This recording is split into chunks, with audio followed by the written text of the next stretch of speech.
Okay, so welcome everyone, I'm config.json, and today I'm going to talk about VWAP or volume weighted average price, one of my main tools to trade. I haven't personally seen many people use or trade it, so I'll just explain it, focus it on my own practices. And if you want to read the video, I have an older thread about VWAP here. My pinned, just go here and you have it explained. So I started defining VWAP. It's like a moving average, but you just take the candles weighted by volume. That's the main thing about VWAP. You see the formula on my screen. It's the cumulative of volume multiplied by price divided by the cumulative of volume. So I go now into TradingView and show you a few examples of how I use it.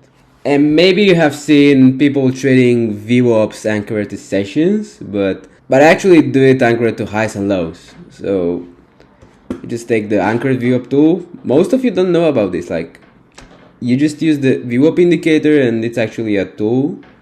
You can find it, and you just anchor it to any high and low as you see here on the screen. So I just take it from here and anchor to highs. But first, I would tweak some settings here. So just go to any VWAP and go to the settings here. If you're gonna anchor it to a high, just select high as a source, and if you're gonna anchor it to a low, just select low as a source. So that way it can be slightly more accurate. So you see, let's see the difference here live. So I got this in red, and I'm gonna plot another one, but with the regular settings, like the default ones. So you see the slight difference there. See, this is way more accurate at spotting those highs and lows. Maybe not this one, but I'd say it's generally more accurate from my own experience. If you want, you can apply like a 0.2 standard deviation, and just gives it a bit of wiggle room. I generally don't look at the wiggle room, so I just disable the background. So you can't anchor it to any high and low either, so it's not like that simple. Just anchor it and short this and short this. Like, you see it works, but it's not that easy. You have for example this high here. If you were to anchor a view up to it, you see there's one rejection, which depends on you if it's tradable or not, but the next one just rejects, and this is where you just throw the view up away. It's useless. And the next rule I have is that they work best when their price is trending way below or above, in case it's an uptrend. Okay, so if price is trading below the view up and it's not tested, this is naked view up, because you anchor it to the high and there's no test. Besides this red candle from here, there's no test to the view up. That's a functional view up for me. That's the more tradable. The next step would be that the more immediate the reaction is, the better. So you have just a wick here, that's perfect reaction to the view up. You have same here, just 2-3 candles at most. Same with this, it doesn't stay, it just stays a few candles and then just goes back. And the next one that may be tempting to do, like using VWAPs as your take profit. Like, you say, this hasn't been tested for a while, you have this shit range, and you want a long towards the VWAP, maybe on a lower time frame.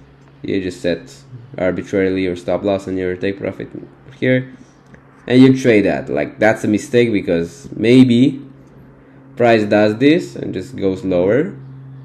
VWAP at the same time goes lower as well, and then at some point they meet, but at a lower point, and then that's a lost trade basically. Maybe you could do it with a better risk-reward ratio, but I don't do it myself. I don't recommend doing it. Next tip is that confluence is superior. Like, any kind of confluence. I don't judge by confluence. It can be like, maybe not a fib, but it can be volume profile related. So maybe you plot a volume profile from high to low and see the POCs here. So that's decent, although not what I was looking for. They should be closer, definitely. Maybe you could use your POC as a stop loss here. So just enter short at the view up. You take profit below the range and just set stop loss above the POC, just to give it a bit of wiggle room between the view up and the POC. If you don't know what the POC is, if you don't know what volume profile is, I have another thread, and I will make a video in the future, probably either next week or the other one. And final tip, BTC, ETH, and indices are cleaner than outs due to better liquidity. So that's basically what concerns in a summary. You'll be pulling these VWAPs from high to low. You'll be using them as entries.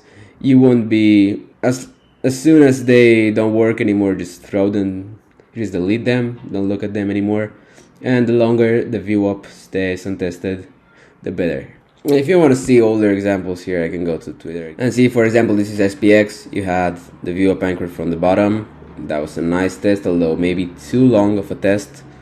This was from anchored for the top. You had one test here that worked. You have one test here that worked pretty much, and this one was, I said to throw them away. Yeah, maybe you shouldn't trade this. Maybe if you trade this good, but this was more of a risky business here.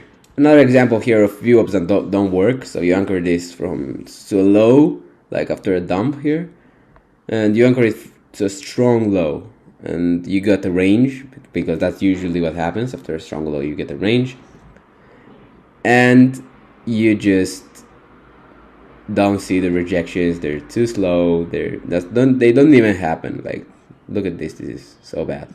Next example will be from a VWAP that stays naked for a while. So you see this first rejection here. That's a nice one. The second one is actually not a good example. It just stays in the range around the VWAP. And then here, you don't always trade the VWAPs. You just watch out and see if there are any breaks. You know, you can use breaks for a continuation of the trend. For example, you see here that we broke the VWAP, we should be going up. Or same with the trend ones. You know, if you anchor it to strong highs and you get this kind of volatile or rangy movements, that's not any that's not relevant, basically. But if you say get it from this high, which is decent, I guess, and you get this break, then I'd say that's a good continuation for an option, and that was it. You know, and even though like it went down here, it just went back up. We don't care about that part though. I just care about the fact that it went above the VWAP for the first time, or maybe the second one, for the second time, and there was a nice continuation. And finally, just to close with these VWAP examples, it was more or less right when I predicted this. Like, price went all the way up above 20k, just didn't do this retrace. But once you see the VWAP was broken, you can define as a continuation of the uptrend here.